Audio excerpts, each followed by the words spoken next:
Deus seja louvado!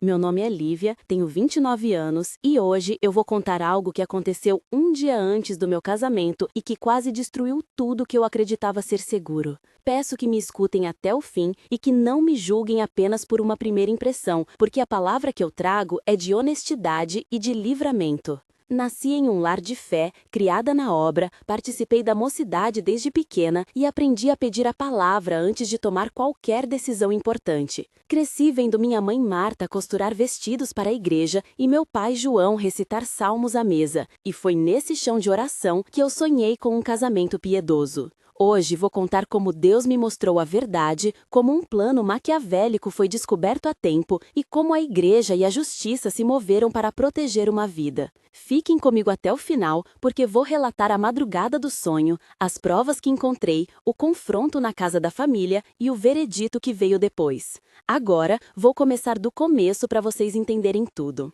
Eu cresci numa casa onde a Bíblia tinha mais espaço do que a televisão. Minha mãe Marta era zelosa, sempre com um avental ainda manchado do barro da horta, mas com a palavra pronta na boca quando alguém precisava. Meu pai João trabalhava até tarde e chegava com as mãos calejadas, e quando batia na mesa para abençoar o pão, era como se a casa parasse para ouvir. Tenho um irmão mais novo, Lucas, que sempre me fazia rir com suas imitações no culto da mocidade. Desde pequena, eu quis servir, cantar no coral da igreja e um dia subir ao altar para dar a minha oferta com alegria. Na adolescência, estudei enfermagem, uma escolha que tive por amor ao cuidado e a necessidade de ajudar o outro. Foi na faculdade que aprendi a lidar com exames, com medicação e com a responsabilidade de zelar por vidas. Depois que concluí o curso, voltei à comunidade, me envolvi com o grupo de jovens e aceitei o convite do pastor Elias para trabalhar nas visitas aos enfermos. Ao mesmo tempo, a vida afetiva foi tomando forma aos poucos. Eu sonhava com um companheiro que fosse parceiro na fé,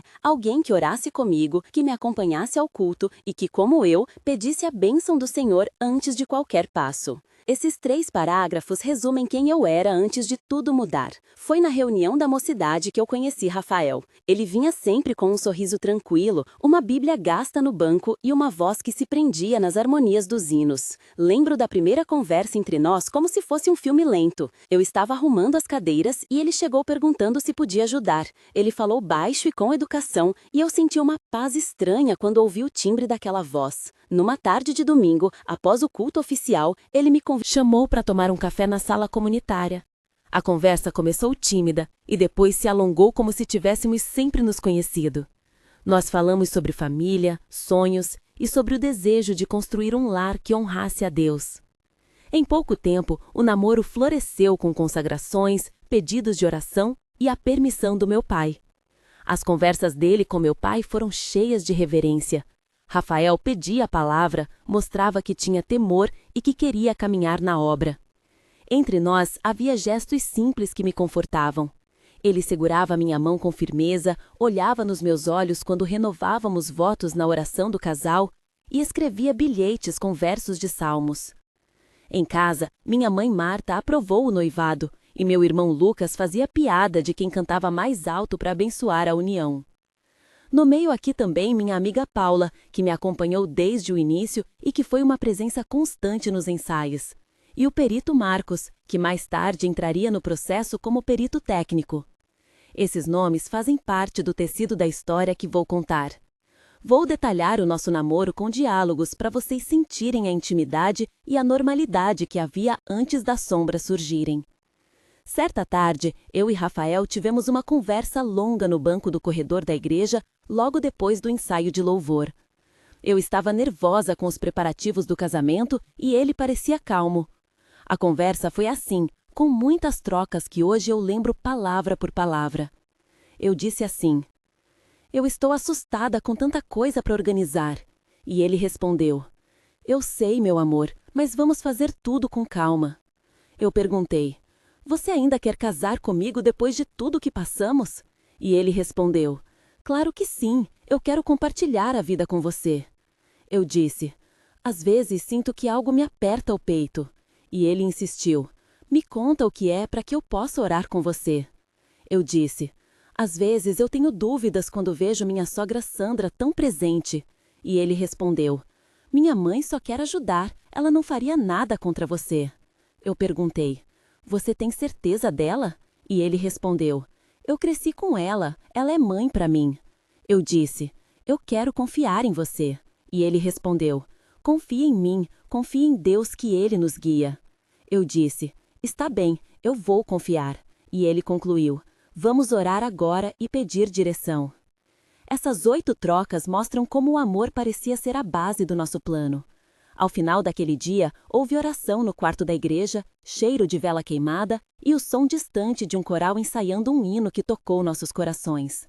Havia no ar o cheiro do café coado que alguém havia deixado na cozinha, o tecido áspero do banco onde nos sentamos, marcando minha roupa, o gosto doce da ansiedade que eu carregava, o toque da mão dele segura na minha como um abrigo e o ruído suave da cidade pelo vidro. Sacada. Esses sentidos estavam misturados com oração e confiança, e eu nunca imaginei que seriam os mesmos sentidos que me ajudariam a perceber perigos depois. Com o namoro avançando, começaram a aparecer pequenas faíscas de conflito que eu atribuía à atenção natural dos preparativos. A sogra, Sandra, era uma mulher de presença forte, perfumada com um floral intenso que deixava um rastro quando entrava na sala. Ela vinha com opiniões sobre cada detalhe do casamento, desde a lista de convidados até o tipo de pão que seria servido. No começo, eram puxões de orelha sutis como: você devia convidar também a tia que sempre vem aos cultos, e eu sorria e assentia. Depois vieram recados enviados por mensagens no celular com tons que me faziam franzir a testa. Havia comentários na reunião da família que me deixavam desconfortável como: você não precisa exagerar nos gastos, mostre que sabe economizar e que vai ser boa esposa. Aos poucos, as alfinetadas foram crescendo. Sandra convocou minha mãe para conversar sozinha e disse que eu não entendia da casa. Houve uma tarde em que a presença dela na cozinha me fez sentir o cheiro metálico de panelas limpas e o gosto ácido do limão no ar quando ela lavou os copos de porcelana antiga que eu iria usar no chá. Meu coração apertava e eu recuei para a oração. Nesses momentos, eu conversava com minha amiga Paula e com a pastora Marisa buscando discernimento. No meio também o ancião Roberto, que vez ou outra falou conosco e ofereceu conselho. A igreja ficou atenta a pequenas tensões, ouvia pessoas e pedia que colocássemos tudo em oração, porque nós vivemos na graça e acreditamos que Deus fala àqueles que buscam. Apesar das advertências, eu tentei ser paciente, porque fui criada para ver a paciência como fruto do Espírito. Perto do casamento, começou a haver episódios que não podiam mais ser apenas interpretados como críticas. Um copo de chá que eu havia deixado na bancada amanheceu com um gosto estranho e uma camada que parecia um sedimento que eu não sabia explicar. Uma vez, ao provar um pedaço do bolo de degustação, senti um amargor intenso que me deixou com náusea. Em outra tarde, depois de jantar na casa dos meus pais, acordei com palpitações e um gosto metálico na boca que me fez buscar sinais. Foi então que, numa noite de vigília, o Senhor falou comigo de forma clara através de um sonho. No sonho, eu vi uma mesa posta com toalhas brancas e uma xícara que brilhava, e uma mão encapuzada derramava algo sem que ninguém percebesse. Um anjo apareceu ao lado da mesa, com luz como se fosse de uma vela acesa, e falou: Meu filha, abre os olhos, há algo preparado para te deter. Acordei suando frio, com o cheiro de vela queimando ainda na lembrança e um peso no peito que me levou a orar sem cessar. Nesse momento, precisei decidir entre calar por medo de ferir relações ou investigar em nome da vida que Deus me havia confiado.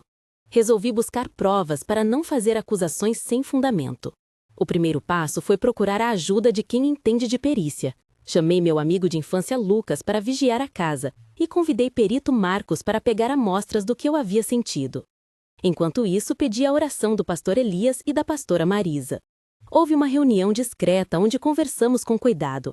Em seguida, eu combinei com minha amiga Paula um plano simples para registrar tudo.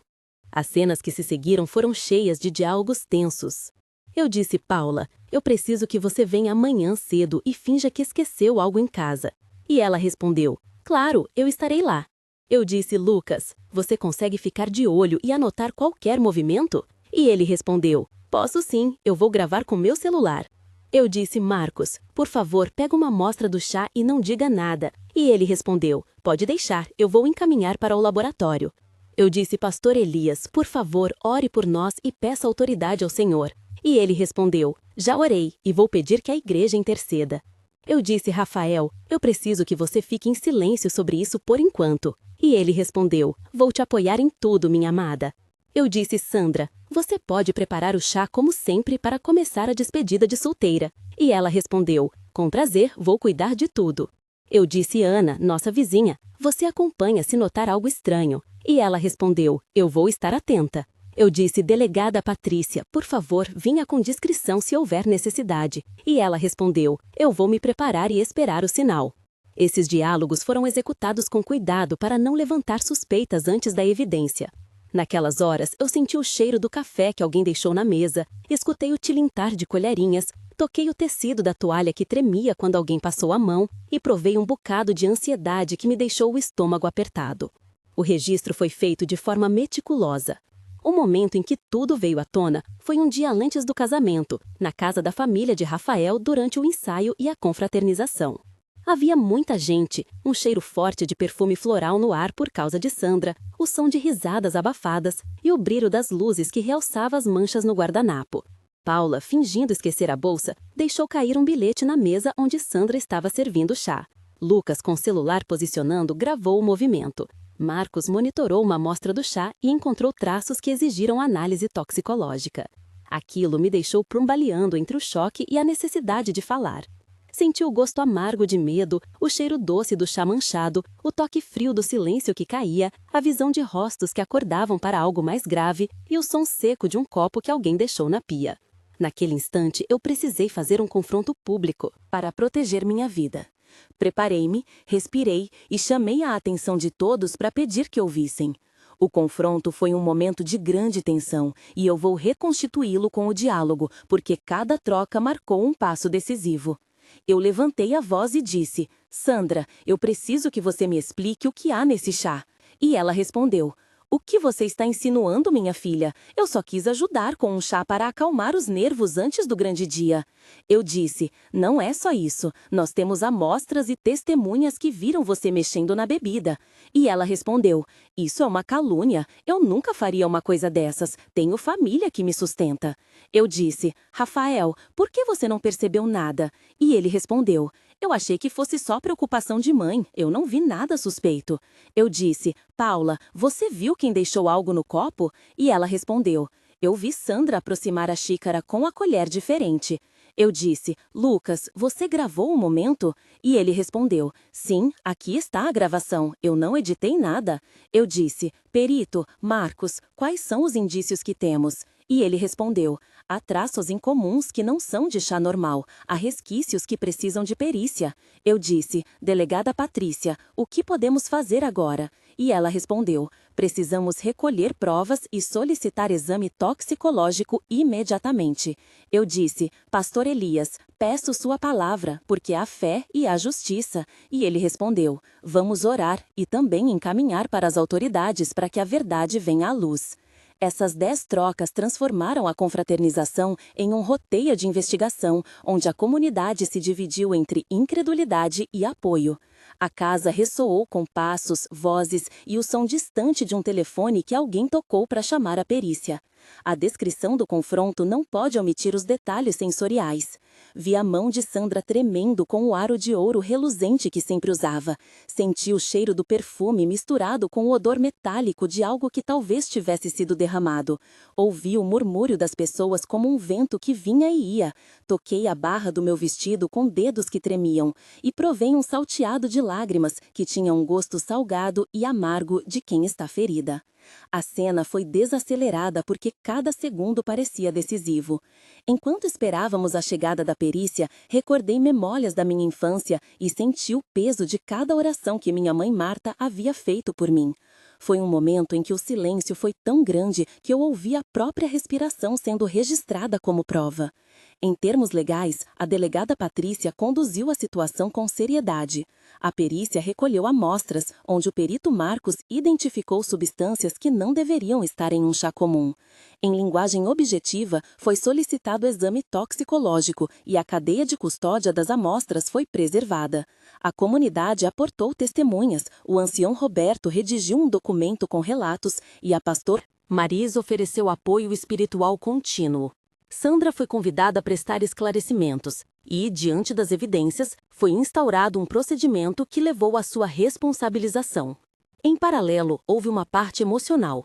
A família de Rafael ficou abalada e algumas pessoas se afastaram, outras se posicionaram em defesa de minha integridade. Eu, por minha vez, precisei lidar com a exposição pública e com a dor de ver laços que eu acreditava fortes sendo desfiados. Os momentos de tensão que meu coração viveu após a descoberta foram longos e precisaram ser desacelerados. Primeiro veio a noite da confirmação, quando recebi o laudo inicial que apontou traços de uma substância que poderia provocar desmaios e mal-estar. Acordei naquela madrugada como se o ar tivesse ficado mais pesado. Senti o cheiro do papel do laudo entre meus dedos, ouvi o relógio marcar as horas como se cada tic-tac fosse uma sentença, e chorei pedindo ao Senhor para que a verdade viesse a público.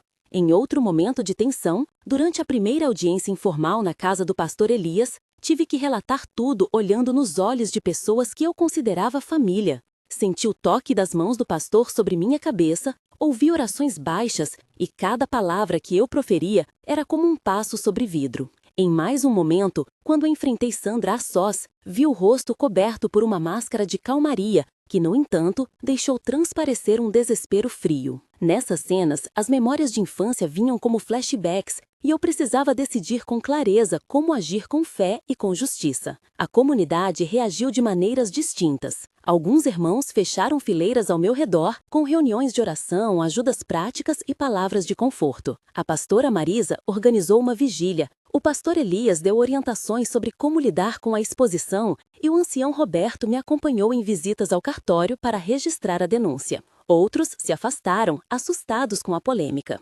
Rafael, ferido e confuso, me procurou para conversarmos. Tivemos um diálogo longo, repleto de sinceridade, onde eu disse: "Eu preciso saber se você acredita em mim." E ele respondeu: "Eu quero acreditar, mas também me sinto traído por tudo isso." Eu disse: "Eu preciso de tempo para que a justiça fale e para que você veja os fatos." E ele respondeu: "Eu entendo, eu vou esperar e orar com você." Eu disse: "Não quero que nosso amor seja julgado pelo medo." E ele respondeu: "Vamos buscar a palavra e deixar o Senhor guiar." Essas trocas foram dolorosas, mas honestas. No processo que seguiu, houve perícia oficial, laudos e depoimentos. A delegada Patrícia conduziu a investigação com discrição e profissionalismo. A perícia confirmou indícios suficientes para formalizar a acusação. Em termos objetivos, a justiça seguiu seu curso, Sandra foi responsabilizada e houve um afastamento familiar necessário para garantir minha segurança. Esse capítulo foi descrito com tom jornalístico porque a comunidade precisava entender que fé não impede a busca por justiça. Ao mesmo tempo, eu mantive minha postura devocional, pedindo ao Senhor por direção, forças para perdoar quando fosse possível e sabedoria para proteger minha vida. Muitas pessoas perguntaram se eu cancelei o casamento no calor do momento. A resposta veio de dentro. Um dia antes do casamento, eu tomei a decisão de cancelar porque obedecer à voz que eu recebi valia mais do que qualquer festa. Falei com meu pai João com lágrimas e com meu irmão Lucas e com a amiga Paula para que me ajudassem a manter calma. Rafael e eu nos distanciamos até que houvesse clareza. O epílogo dessa história merece uma atenção estendida porque nele houve cura, justiça e reconstrução. Um mês depois do ocorrido, eu me recolhi para orar e para ajeitar os documentos legais. Recebi apoio de amigos e da igreja. A pastora Marisa organizou um pequeno grupo de apoio onde eu e outras irmãs que passaram por provações nos reunimos para compartilhar a palavra e para orar. O pastor Elias visitou minha casa e trouxe uma palavra de conforto que dizia que o Senhor é refúgio. Nesses primeiros 30 dias, eu senti a comunidade de fé se mover em oração constante. Senti o toque da mão de minha mãe Marta segurando a minha, o cheiro do café que ela me preparava quando eu não conseguia comer, o som suave de cânticos que me embalavam para dormir, e a presença de Deus sendo percebida nas pequenas coisas. 30 dias foi um tempo de choque e também de acolhimento. 3 meses depois, a perícia definitiva confirmou indícios suficientes para a responsabilização e o processo seguiu. A comunidade ainda estava dividida, mas muitos irmãos se posicionaram a meu favor. Eu retomei o trabalho com visitas aos enfermos, agora com mais sensibilidade e com um propósito de ajudar mulheres que pudessem estar em situações de risco. Nessa fase, eu comecei a ministrar pequenas reflexões sobre discernimento e limites, sempre com a palavra de Deus como base. A delegada Patrícia me trouxe orientações práticas sobre proteção e o perito Marcos ajudou a esclarecer procedimentos. Nesse período, senti a restauração de pequenas rotinas. Voltei aos cultos oficiais com meu coração mais cauteloso e aos poucos reencontrei paz ao trabalhar ao lado do pastor Elias e da pastora Marisa nas ações comunitárias. 6 meses após aquele dia fatídico, a justiça tinha avançado e a responsabilidade foi atribuída. Sandra passou por processos legais e teve que responder pelas atitudes. Eu, por minha vez, escolhi um caminho que equilibrasse a justiça com a misericórdia. Decidi perdoar na medida em que isso não colocasse em risco minha vida ou a vida de outras pessoas. O perdão foi um exercício que fiz na oração e não significou minimizar o ocorrido. Hoje, 6 meses depois, tenho um novo propósito. Voltei a cantar no coral, participei de pequenos cultos de cura e aceitei convites para falar sobre discernimento em reuniões da mocidade. Recebi cartas de irmãos que disseram que a minha história os ajudou a abrir os olhos. Rafael e eu mantivemos distância necessária para que cada um pudesse reconstruir sua própria vida. Alguns nos apoiaram na reconciliação com prudência, outros optaram por permanecer afastados. O importante é que hoje eu posso dizer que estou viva, livre e que reconheço a mão de Deus me guiando. A justiça fez o seu trabalho e eu procurei amparo na palavra do Senhor. A comunidade, mesmo ferida, aprendeu a lição de que fé e justiça devem andar juntas. Quero encerrar este testemunho reafirmando que a minha intenção ao contar é glorificar a Deus, que não abandona seus filhos, e também alertar quem pode estar num caminho silencioso de dor. Se a minha história tocou você, deixe nos comentários um sim ou um não e diga de qual cidade nos assiste para que possamos nos fortalecer em comunidade. Cada comentário ajuda outras pessoas a perceberem que não estão sós. Inscreva-se no canal para ouvir mais testemunhos que constroem fé e coragem. Eu agradeço a todos que oraram por mim, aos nomes que citaram minha amiga Paula, meu irmão Lucas, minha mãe Marta, meu pai João, o pastor Elias, a pastora Marisa, a delegada Patrícia e o perito Marcos, que foram fundamentais. Que o Senhor continue a nos guardar, a nos dar sabedoria para agir com justiça e misericórdia, e que a nossa comunidade seja sempre um lugar de oração e de livramento. Agradeço a Deus por tudo. Deus seja louvado.